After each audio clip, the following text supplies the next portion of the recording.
My father was always the pillar of our family. He was the person everyone turned to for advice, help, or just a kind word. His wisdom and strength kept us together even in the hardest times.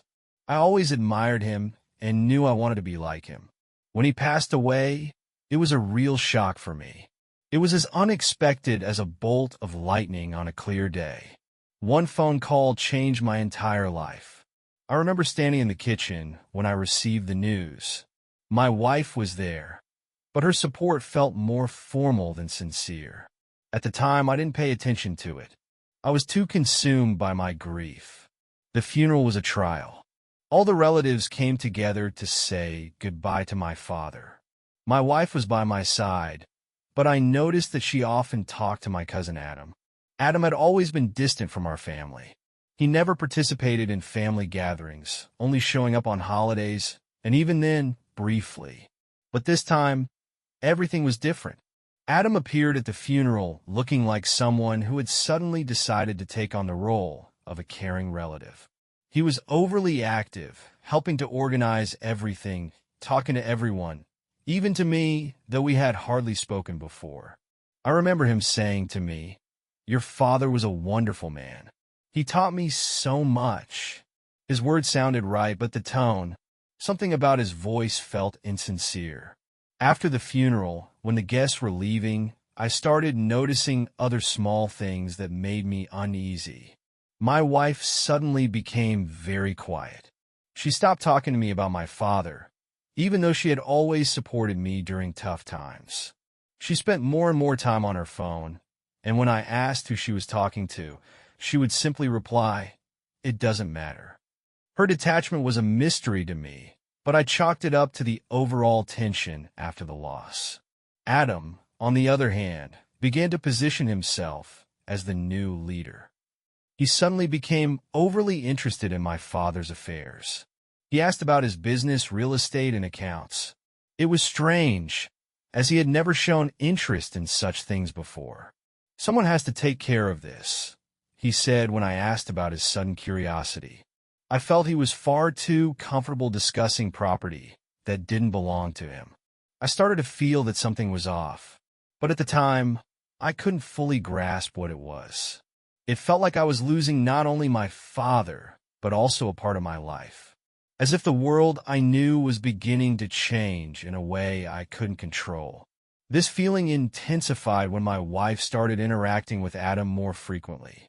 They discussed something when they thought I couldn't hear. Her tone was unusually warm, and he seemed overly confident. I remember one evening when she said to me, "Adam needs our support right now. You know how hard it is for him without family." Those words stuck in my head. It seemed like she cared more about him than about me, even though I was the one who had just lost a father. All these little details started forming a bigger picture, but I still couldn't understand what that picture was. Maybe it was just my grief making me look for someone to blame, or maybe it was the beginning of something that would destroy my whole life. The day of the will reading was hard, but I thought it would just be a formality. I had no doubt that my father would leave his inheritance to me, his only son. Our relationship had always been close, even in the toughest times. He always said, "Everything I have will one day be yours. You will carry on my legacy." Those words still echoed in my memory, giving me confidence that everything would be as it should. We gathered in my father's lawyer's office, a small but cozy room. In the room were just me, my wife, Adam, and the lawyer. Adam, as usual, looked confident, even slightly smug. It puzzled me, since he had never shown any interest in family matters before. The lawyer unfolded the papers and began reading the formalities. I sat still, though my heart was beating a little faster. My wife quietly held my hand, but her gaze was directed at Adam. I noticed it, but I tried not to pay attention. "And now we move on to the main part," the lawyer said, pausing briefly. He raised his eyes and continued, "The entire estate, including the house, business, and financial assets, is left to Adam, my nephew." I felt something inside me break. I sat there staring at the lawyer, as if I didn't understand what he had just said. I replayed his words in my head, hoping that maybe I had heard them wrong. But no, everything was said clearly. The entire inheritance I had expected to receive now belonged to Adam. This must be some kind of mistake, I said, trying to keep my voice calm, but feeling it start to tremble. The lawyer simply shook his head. Everything is outlined in the will, which was drafted and signed by your father a few months ago. My father was always the rock of our family. He was the person everyone turned to for advice, help, or simply a kind word. His wisdom and strength held us together even in the most challenging times. I had always admired him and aspired to be like him. When he passed away, it was a devastating shock. It hit me like a bolt of lightning out of a clear blue sky. One phone call changed my entire life. I vividly remember standing in the kitchen when I received the news. My wife was by my side, but her support felt more formal than heartfelt. At the time, I didn't pay much attention to it. I was too consumed by my grief.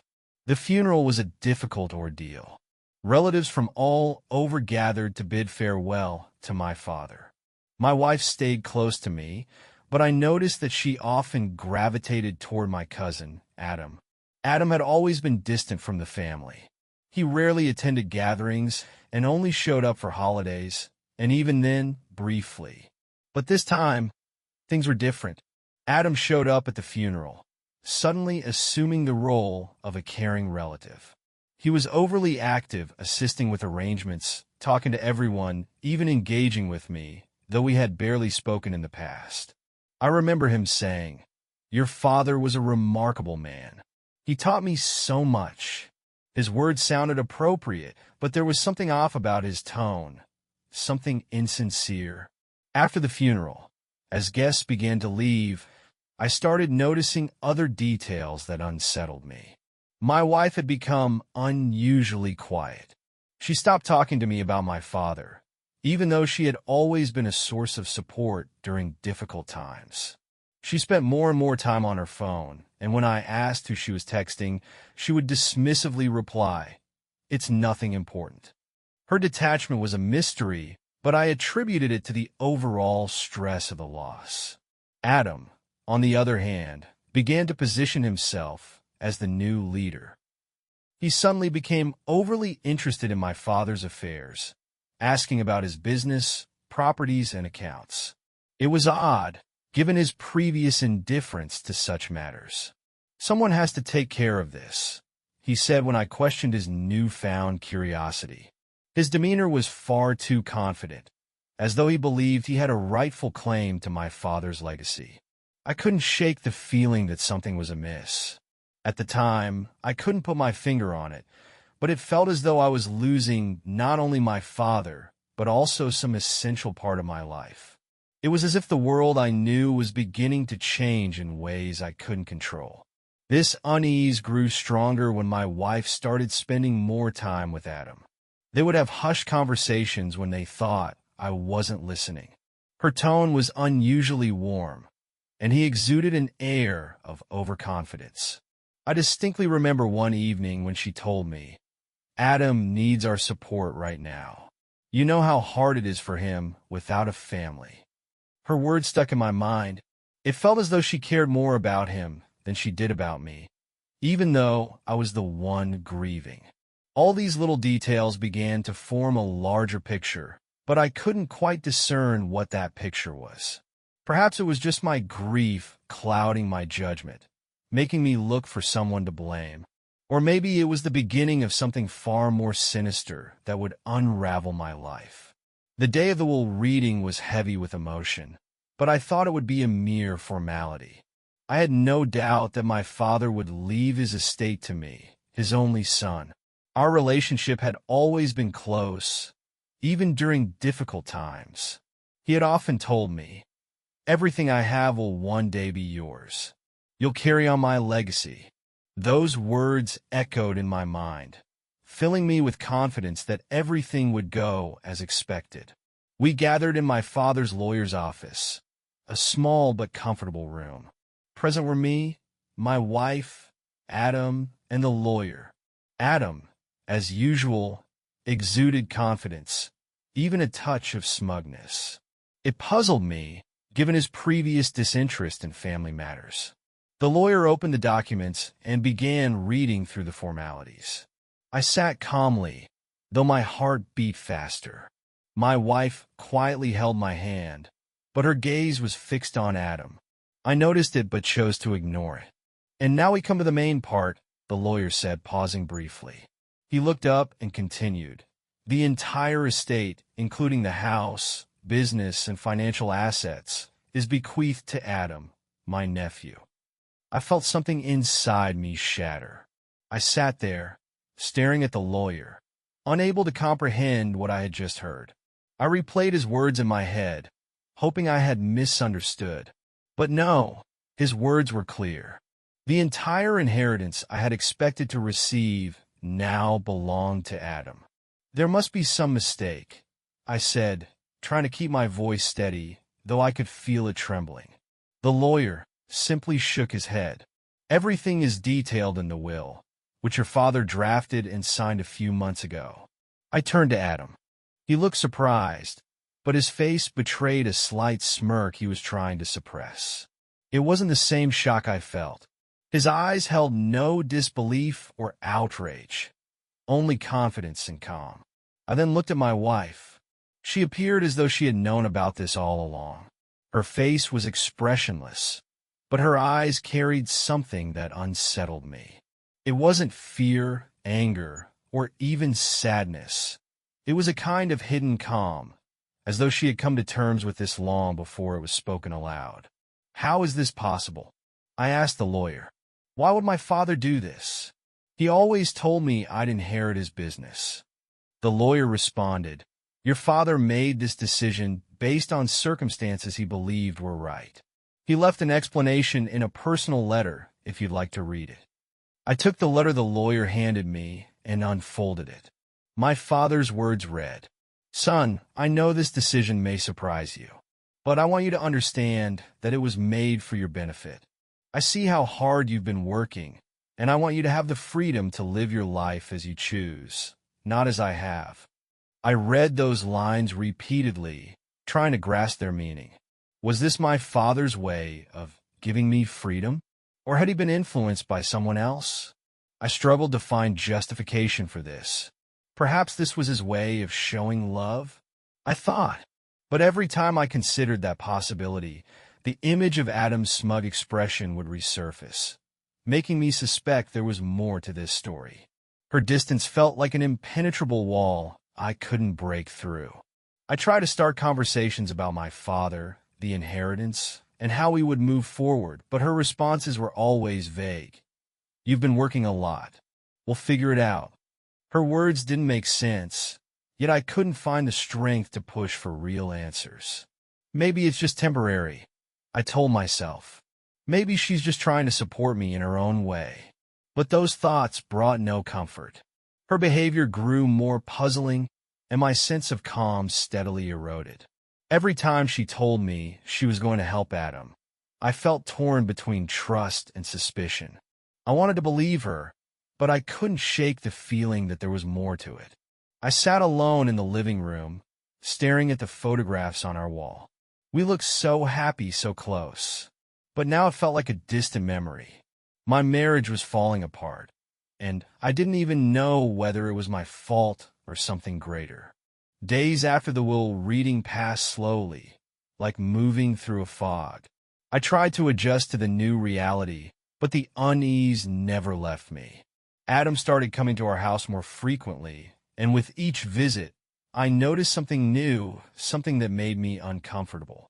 Sitting in the living room, pretending to read the newspaper, I kept an eye on them. They sat at the kitchen table, their conversation far too lighthearted for the circumstances we were in. I noticed how they exchanged glances that couldn't be called merely friendly. It was the kind of look that would make an outsider uncomfortable, but seemed entirely natural to them. At one point, they laughed. It was her laugh, the one that used to be reserved only for me. It hit me like a blow to the chest, but I wasn't ready to admit that something was wrong. "They're just trying to lighten the mood," I told myself, forcing away my doubts. One evening, something happened that I couldn't ignore.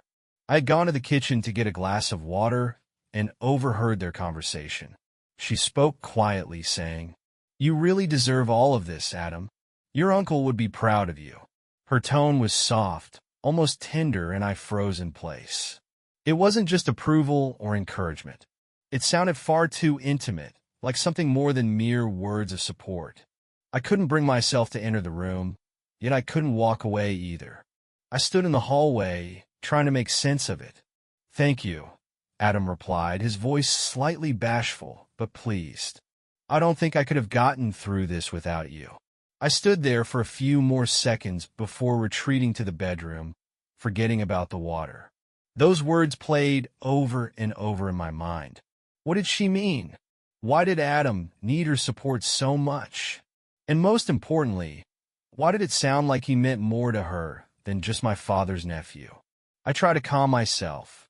Maybe I'm just overthinking. She's always been caring and compassionate. She just wants to help him get through this. But those thoughts didn't ease my mind. Every time I recalled her voice, the unease inside me grew stronger. I began noticing every little detail. The way she smiled when talking to him. The way she would casually touch his hand when passing something across the table.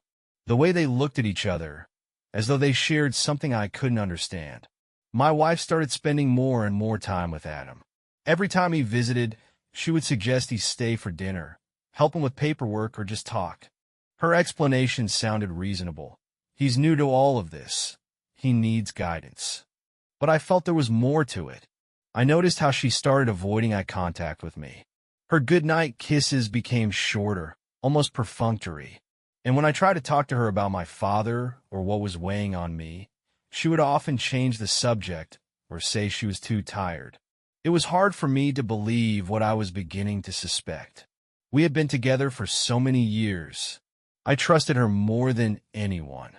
But something in me had shifted. My doubts grew stronger with each passing day, and I knew that sooner or later, the truth would come out. But the question that haunted me was this: was I ready for it? The next few days passed in a haze of suspicion and unease. My heart told me something was wrong, but my mind kept trying to find logical explanations.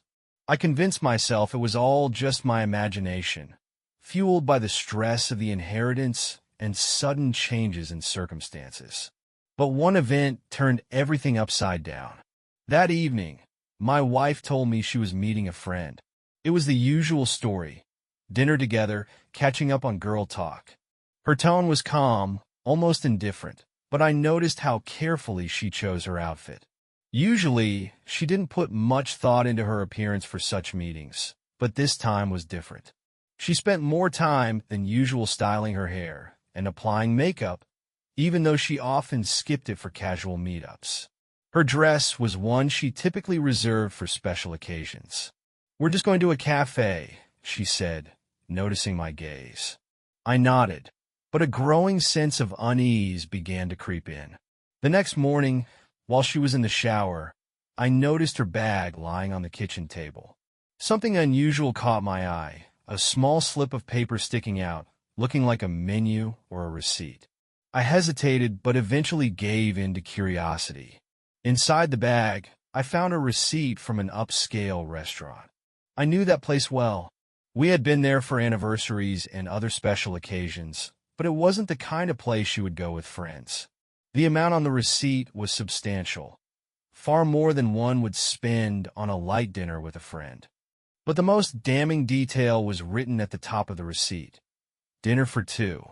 My hand trembled as I held the slip of paper. This was the moment when everything started coming together.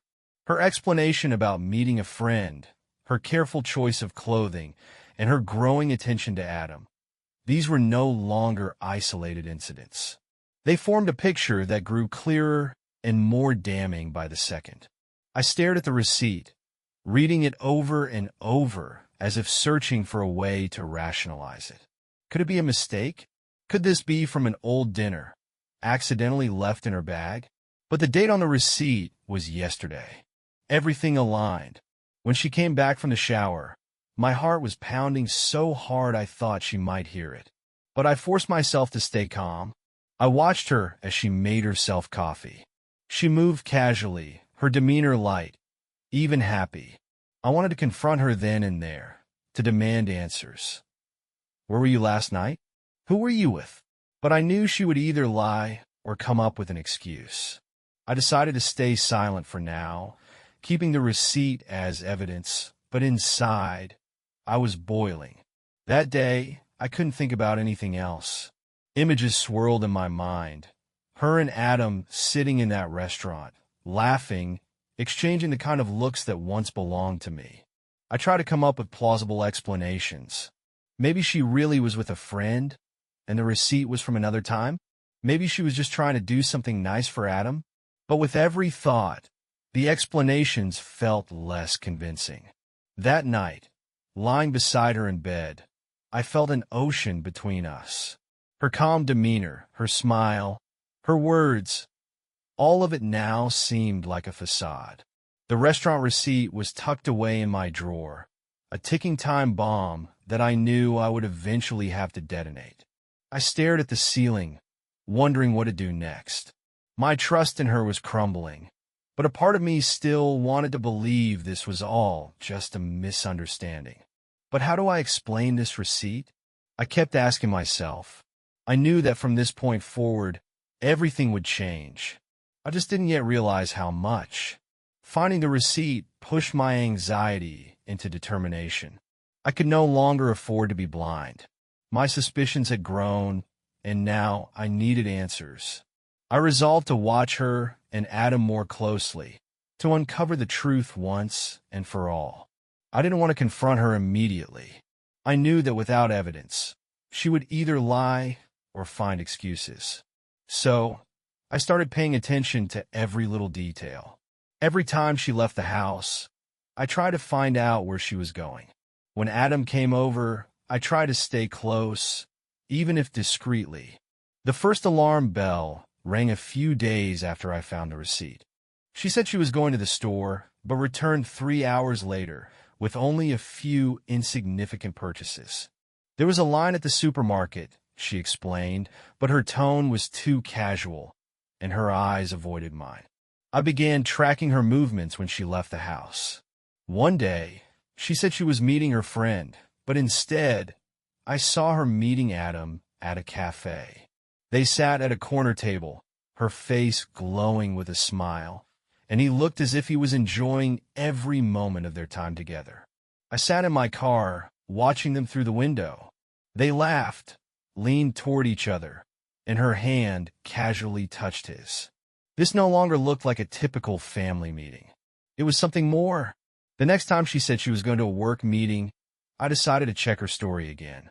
I followed her and saw her enter a hotel where Adam arrived a few minutes later. At that moment, I felt my trust completely shatter. I watched them enter the lobby together. They didn't hold hands, but their demeanor was far too relaxed for family. I sat in my car, feeling anger and pain grow inside me. But I couldn't storm in. I knew I needed more information, more evidence. At home, when Adam came over, their behavior became even more telling.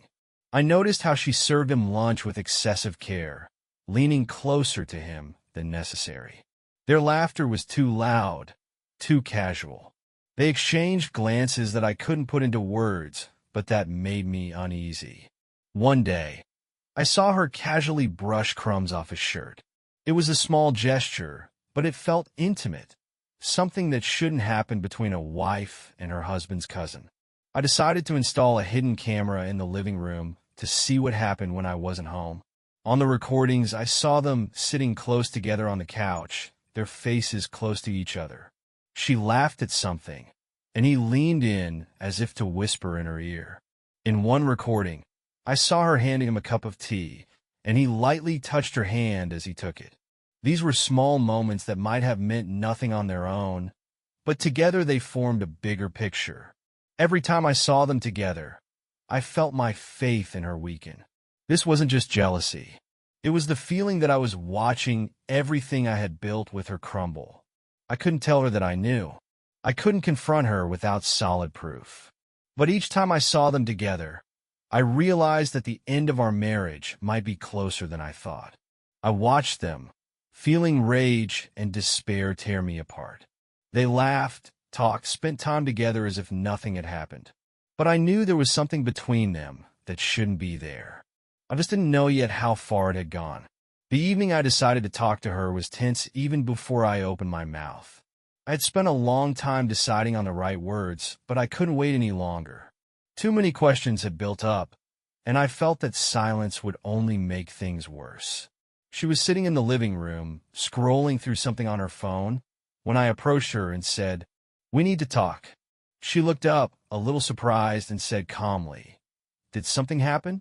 I sat down across from her, trying to remain composed, though I was boiling inside. "I feel like something has changed between us," I began. "Lately, you've been spending a lot of time with Adam, and to me, it seems strange." She looked at me as if she didn't understand what I was talking about. "Strange? What do you mean?" "He's your nephew.